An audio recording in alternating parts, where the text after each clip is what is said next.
Another superhero movie and a quirky romance are on area screens this week. And here to review Shazam and Gloria Bell are film critics Pam Powell and Chuck Koplinski. I always think it's fun when we run our two movie names together and create another movie. All right. Yeah. Well, we're going to start with Gloria Bell. We kind of mentioned this one at the end of our time last week, so let's chat about it. Let's chat about this one. Julianne Moore stars in this remake of Gloria by Sebastian Lelio from a few years ago. And it's a wonderful story about a woman in her 50s who's trying to rediscover herself. It's a timeless tale, as you can see in this clip. She loves music. She's singing along in the car, and she is divorced, her ex-husband is remarried, and her children, her adult children, are all grown with their own complicated lives. She has kind of a mundane job, and so she tries to find herself and find love within herself by filling time with her mother, doing strange classes about tickling and laughing, and also going to these discos or these dance clubs. This is where she meets John Turturro, who plays Arnold, a very unique character for John Turturro. Pulls it off wonderfully. They have a spark and a little bit of a relationship that develops, but then they find that they both have a lot of baggage, and whether or not they can both lift it together is another story. This is a really beautiful tale, and Julianne Moore does a wonderful job with a very subtle performance, and it's countered with John Turturro's performance as well.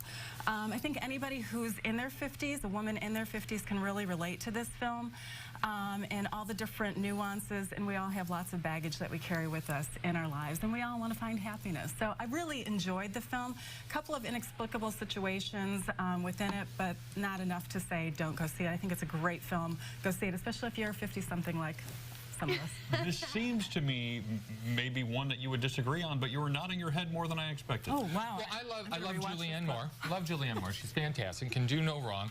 And I like this movie, but I think I liked it for different reasons. I found this movie to be incredibly melancholy. This is a lonely woman. You saw her there at a yoga class. The only reason she's at the yoga class is because her daughter teaches it, and her daughter won't return her phone calls. I mean, this poor woman's very lonely, and it leads her to make some bad decisions. But as Pam says, we've all been there, and her performance makes it worthwhile. So really a nice, quiet movie with a very strong woman at the center. So give it a chance. Yes. Heather would like to introduce this next movie that we're going to discuss. Let's hear it, Heather. Shazam! Shazam, that's right. Shazam! Here's the thing. Do you know what Shazam means? Sounds like some kind of infomercial.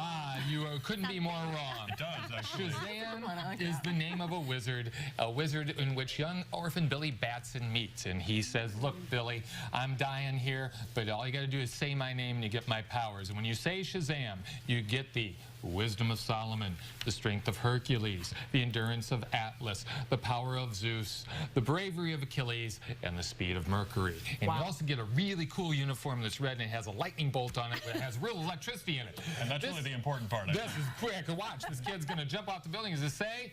Shazam! And look at what happened. This is incredible. And he ages. He ages, but he does not, because yes, he appears grown up, but he still has the mind of a 14-year-old. And that is the magic of the film. Kind of like Tom Hanks. Yes, that's exactly what it is. Big. Sure. And there is actually a very clever reference to Big within the film. This movie, I'm not going to tell you what happens because it's a superhero film. You know what happens. But the difference is that it's just so sweet.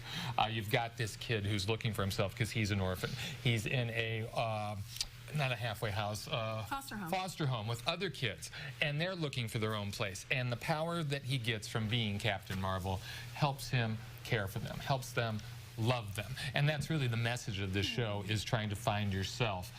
Even if you have powers or not, you can do great good. And I'll be darned, but there was a beautiful woman sitting next to me as I was watching this movie, and at the end I thought I saw her smile. I thought I saw her clap, and I may even have seen a tear in her eye. You did. I loved this movie, you guys. This was a really emotional film about a little boy, and this is my perspective from it, that he was lost in trying to find his mother. He was abandoned, and he went through a lot of disappointment in trying to find her.